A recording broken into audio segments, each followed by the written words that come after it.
Guys, just wanted to follow up after full rebuild.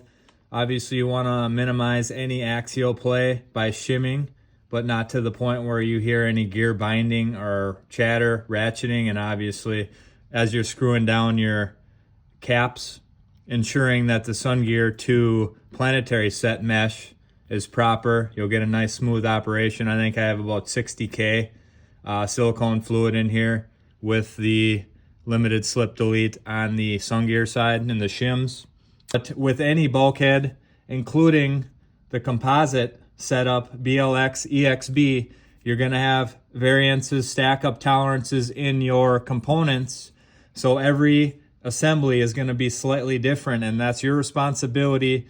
In my opinion, the best method is having the bulkhead off so you can visibly see underneath. It's important that you understand the effects and repercussions of shimming the crown gear, the internal planetary set to the input to have full functionality and durability, robustness. Spending a little extra for your alloy to prevent, thermal expansion contraction that happens with composite diffs over time, especially running higher torque brushless setups like I do, 8S systems, 200 plus amps of instantaneous discharge.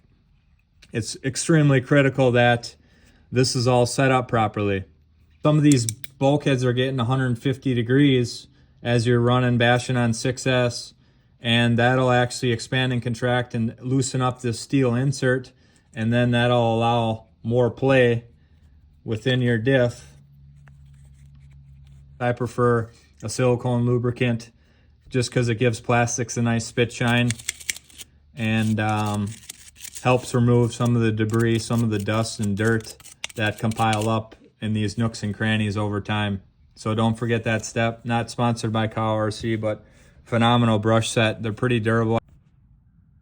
All right, so just to follow up, as I was torquing these bulkhead cover screws on, it bound up slightly to the point where I wasn't comfortable building heat. So what I ended up doing is taking, because I had two shims on this side, those are actually 0.2 millimeter, and I put one back on this side, and it smoothed it out perfectly so I get full rotation, no binding, but still keep my nice mesh. I use an anaerobic gasket maker for alloys around that edge, but it'll create a nice bond that's flexible. But thanks for sticking around for Tech Time with Tim.